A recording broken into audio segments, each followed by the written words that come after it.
Bem-vindos ao Complexo Cultural da Marinha, um rico circuito de museus e exposições que vão além de um museu comum.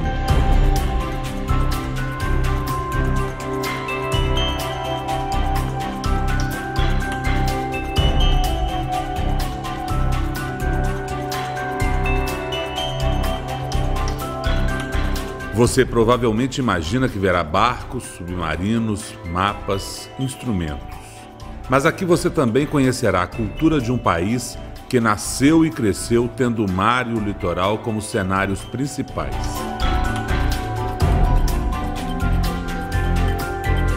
Como viviam as pessoas que construíram o país a partir do mar? Que roupas vestiam?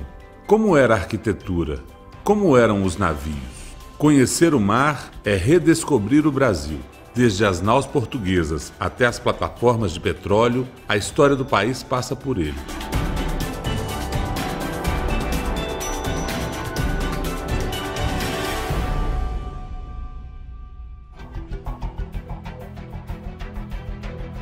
Primeira parada, o Museu Naval. Já vemos que é um prédio cheio de história.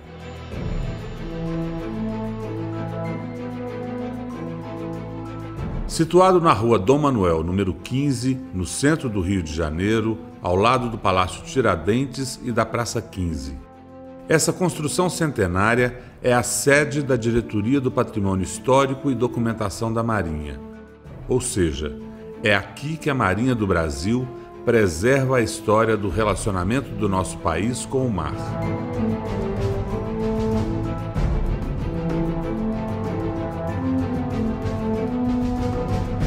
Venha, entre.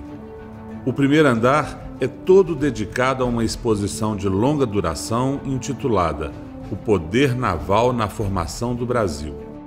Para quem quiser, um guia pode acompanhar as visitas. E olha, eles sabem de tudo.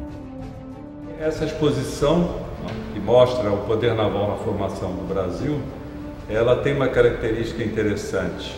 Ela é bastante moderna do ponto de vista museológico. Os objetos que são mostrados aqui, o acervo que está sendo exposto, ele está para contar uma história ou para criar um ambiente que situe a pessoa naquele período em que a história está sendo contada. Obras de arte, modelos de navios, objetos históricos e até canhões fazem parte desta exposição. As peças ensinam como o poder naval participou da formação do país. Afinal de contas, não foi com navios que o Brasil foi descoberto? 7 salas contam essa história, desde os portugueses até a nossa época. Você sabia que o Brasil já foi invadido diversas vezes? Que piratas e corsários estiveram aqui e que foi necessário um poder naval para expulsar intrusos, invasores e manter o país unido?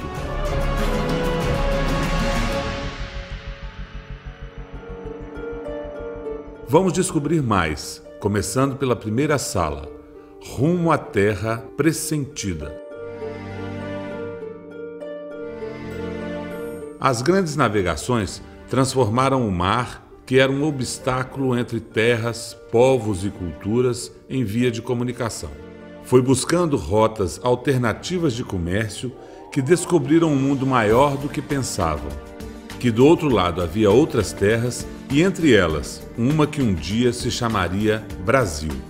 Essa primeira sala do Museu Naval, ela trata exatamente da expansão marítima portuguesa e dos esforços iniciais da coroa portuguesa em colonizar as novas terras. Aqui o visitante vai conseguir entender por que esses portugueses se lançaram ao mar. Vai poder verificar, por exemplo, que tipos de mercadorias eles desejavam obter no Oriente, a exemplo das especiarias, porcelanas, pérolas e tecidos.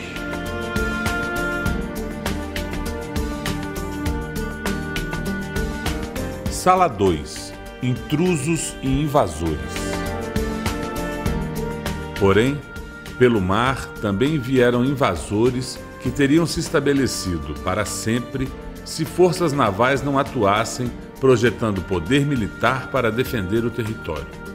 Intrusos e invasores é o tema dessa segunda sala do Museu Naval. Aqui o visitante pode observar, primeiro, as invasões francesas em 1555 no Rio de Janeiro e em 1612 no Maranhão. Além das duas invasões francesas, outro ponto importante dessa sala é a invasão dos holandeses, uma em 1624 em Salvador e a outra em 1630 em Pernambuco, essa última muito mais longa.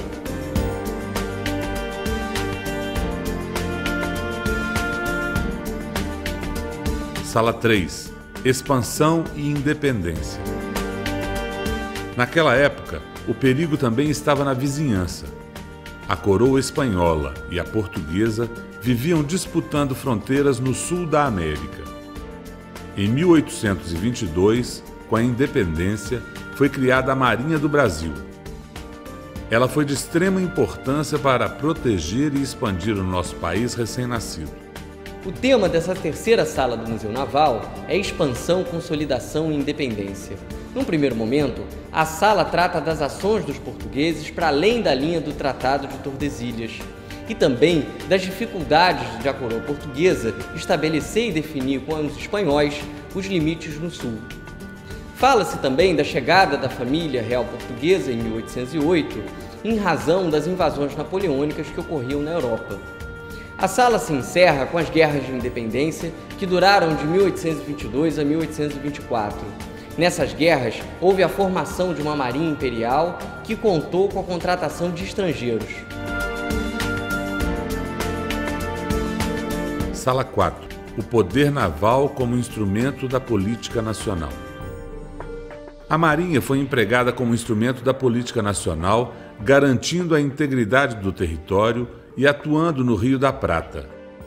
Nessa sala, você vai ver como isso aconteceu e também vai conhecer quem foi Marquês de Tamandaré, patrono da Marinha Brasileira. A partir da quarta sala, o Museu Naval oferece um farto material ao visitante para o estudo da construção do território brasileiro durante o Brasil Império e sua relação com os países da região do Prata, também em construção. Com o tema Poder Naval como instrumento da política nacional, trata da Guerra da Cisplatina, entre 1825 e 1828, da Guerra contra Ouribe e Rosas, entre 1851 e 52, e da intervenção no Uruguai, em 1864. Poderá encontrar também informações sobre os conflitos internos durante o período regencial, como também os problemas diplomáticos com a Inglaterra por ocasião da questão Christie.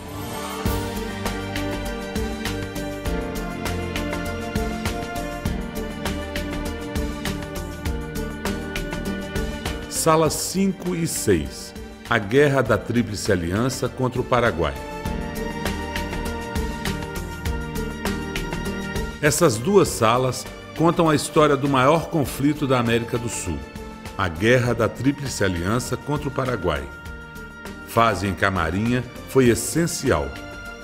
Nesse momento, o país se uniu para defender sua soberania. Os brasileiros se conheceram melhor. Na Sala 5 é contada a história da Batalha do Riachuelo, decisiva para a vitória do Brasil. Com uma maquete, podemos ver como tudo se passou. Na quinta sala, são apresentados os antecedentes da guerra. Mas a principal preocupação dela é descrever a Batalha Naval do Riachuelo, cuja vitória da Força Naval Brasileira, comandada pelo Almirante Barroso, foi decisiva para o Brasil vencer a guerra. Na próxima sala, vemos como a Marinha acabou se desenvolvendo através dessa campanha. O que havia de moderno na época foi utilizado por nosso poder naval. Construímos navios encouraçados no arsenal do Rio de Janeiro. A sexta sala continua a Guerra da Tríplice Aliança. Aqui, podemos identificar um rápido avanço tecnológico na Marinha de Guerra Brasileira durante a campanha, com a adoção de novos canhões e navios desenvolvidos no século XIX, fruto da Revolução Industrial. Sala 7. O emprego permanente do poder naval. A última sala fala da história mais recente e dos navios mais modernos. Mostra o emprego permanente do poder naval na paz e na guerra. 2 guerras mundiais se passaram e, no presente, a Marinha contribui para garantir a paz como desejada pelo Brasil. E o futuro? Seja como for, o Brasil pode contar sempre com seu poder naval. O tema dessa sala é o emprego permanente do poder naval. Trata de diferentes assuntos, destacadamente a modernização da esquadra brasileira em 1910, a atuação da Marinha do Brasil na Primeira e na Segunda Guerra Mundial, durante a Guerra Fria, aborda o problema político e estratégico entre Brasil e França no início dos anos 60, que ficou conhecido como a Guerra da Lagosta, as contribuições da Marinha para a atuação do Brasil no cenário internacional com as missões de paz e o papel a ela atribuído para a defesa dos interesses nacionais, destacadamente a Amazônia Azul. E olha onde a visita termina. É o Pátio d'Armas, ainda cheio de coisas legais para descobrir. Agora, olhe para cima. São exemplos das 12 espécies de aves que sobrevoam os mares brasileiros em um mobile. E se você olhar para baixo, cuidado! Você pode estar pisando em uma mina. Ela é da Segunda Guerra Mundial e o torpedo é do século XIX.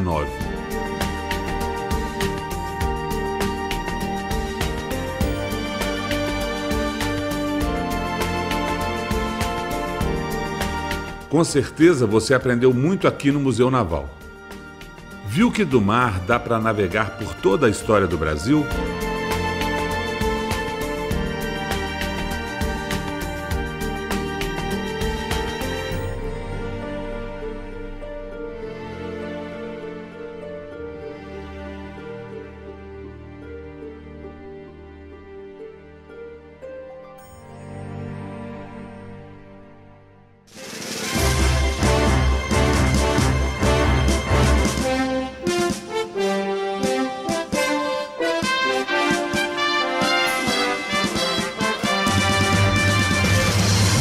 Calma, que a visita só começou.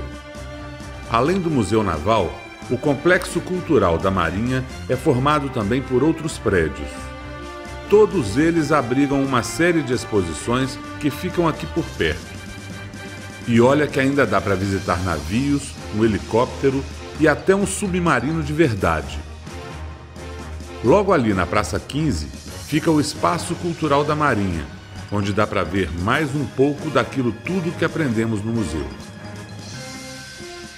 No Espaço Cultural da Marinha, há um espaço preparado para receber exposições. Além disso, fica em exposição permanente a Galeota Real de Dom João VI, utilizada pela família real em pequenas viagens desde o início do século XIX. Não há nada igual em todas as Américas.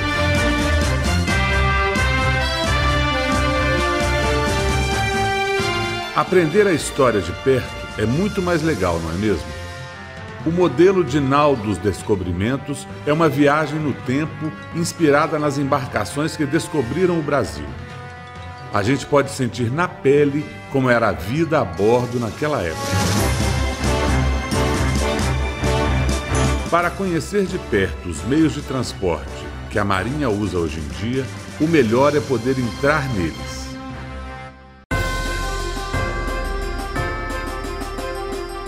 Já que no museu não coube um navio, transformamos um navio em museu. Dentro do navio-museu Bauru, você vai entender mais sobre a vida em alto mar e como a Marinha participou na Segunda Guerra Mundial.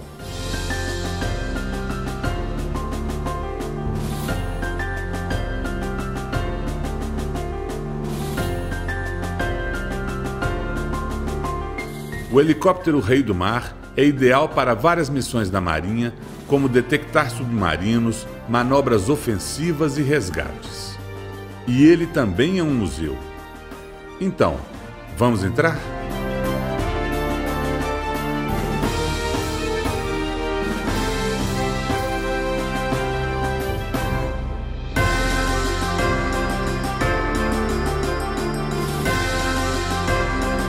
Pouca gente tem ideia de como é a vida a bordo de um submarino. Mas ao entrar no Riachuelo, fica mais fácil entender a rotina de quem vivia submerso por meses e meses. Ainda mais com esse cenário que aproxima o visitante do cotidiano dos marinheiros.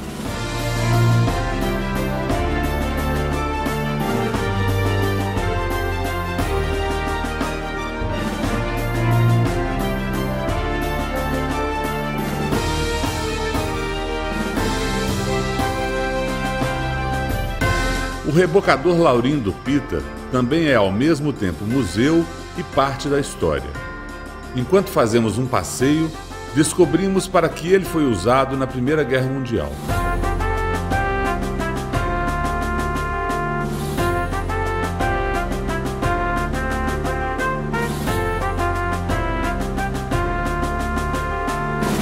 Saindo do espaço cultural, a escuna Nogueira da Gama nos leva até a Ilha Fiscal. Olha só que arquitetura incrível! Essa caixinha de joias, como foi chamada pelo imperador Pedro II, ficou conhecida por ser o local do último grande baile do Império e conta com uma exposição de longa duração que mostra até mesmo o convite original do baile.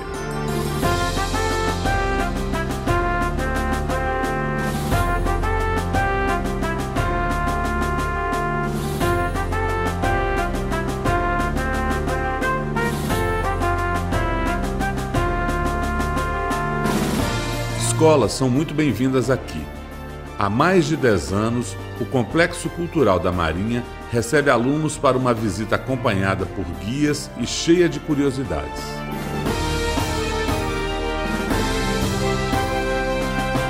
Trazer os alunos no museu é uma forma de consolidar a aprendizagem deles, porque aqui ele vai ter uma outra visão, uma outra pessoa falando, ele tendo contato com documentos históricos, materiais, tendo acesso a uma informação de forma diferente que está nos livros, do que está na sala de aula. Então é uma forma de estar unindo tanto a prática quanto a teoria e fazendo uma releitura disso tudo. Normalmente quando você está na sala de aula, você estuda o conteúdo mais superficialmente, voltado especialmente para a parte política e econômica, que é o que você precisa saber no seu futuro. E quando você vem ao museu, você consegue presenciar em detalhes de como a história é feita, por quem ela é feita e os principais detalhes que fazem uma grande diferença, que muitas vezes faz com que as pessoas não consigam entender superficialmente a história. Eu acho que é uma experiência única, né, para os alunos, né, que dá a eles ao final, né, um upgrade, né, um ganho, né, que eles não encontrariam, né, na sala de aula. Nossa viagem fica por aqui. Entramos em meios navais, vimos a história de perto, aprendemos que o mar é parte essencial da história do Brasil e que o Complexo Cultural da Marinha é mais do que um museu militar. É também um museu cultural, histórico e científico.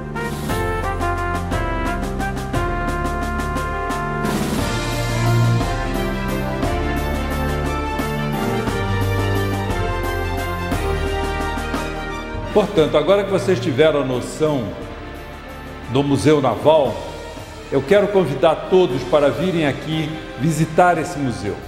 Eu acho que vale a pena, eu acho que se aprende muito de história, de arte e também de tecnologia do navio aqui no museu.